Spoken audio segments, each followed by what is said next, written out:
Bonjour, je suis Sarah Cloutier, experte en finances durables et évaluatrice RSE ESG à la BEAD. Mon rôle consiste à accompagner nos parties prenantes, qu'elles soient du secteur public ou du secteur privé, pour intégrer la durabilité dans leurs activités en cohérence avec les objectifs de développement durable et les accords de Paris. Concrètement, j'évalue la performance extra-financière d'une entreprise à partir des critères ESG, environnement, social et gouvernance.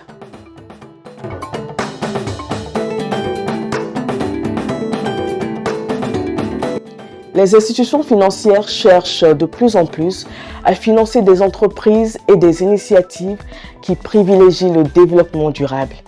La responsabilité sociétale des entreprises est devenue un critère essentiel pour évaluer la performance, anticiper les risques ESG, orienter les décisions de financement.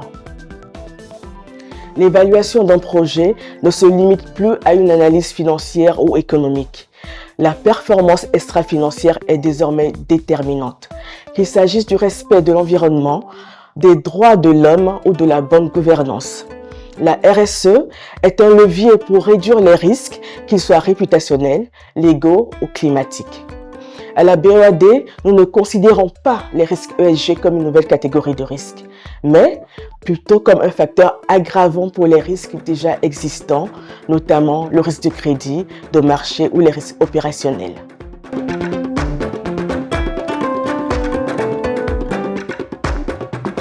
À la BEAD, 100% de nos projets financiers passent par 4 étapes d'évaluation RSE. S'assurer que les entreprises prennent en compte les enjeux environnementaux ainsi que le développement économique et social des populations. Rencontrer toutes les parties prenantes à travers une évaluation de terrain. Réaliser un diagnostic selon les 5 piliers RSE de la BEAD, notamment la gouvernance, les droits de l'homme, l'environnement, le respect des clients et des partenaires et le capital humain.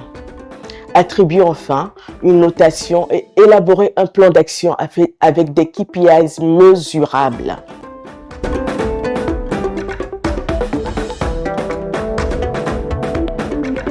La prépondérance de l'économie informelle et la forte dépendance de nos économies à des secteurs à fort impact environnemental, comme l'agriculture ou l'énergie, représentent des défis majeurs pour l'application de certains critères extra-financiers.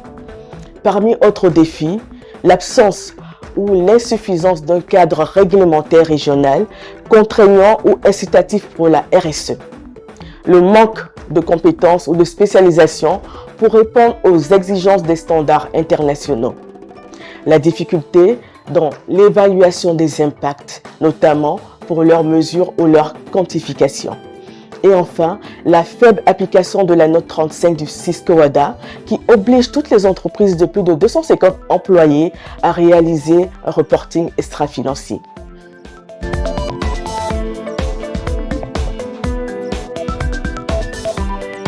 La RSE s'impose progressivement comme un levier stratégique dans le secteur financier ouest-africain. Cette évolution est motivée par la pression des bailleurs internationaux comme la BEAD, la BAD, la SFI ou la BEI. La reconnaissance des risques climatiques, l'importance de l'inclusion financière et l'alignement sur les standards internationaux. Nous sommes en pleine transition. La RSE n'est plus seulement un concept philanthropique, elle devient un cadre structuré et une vraie norme.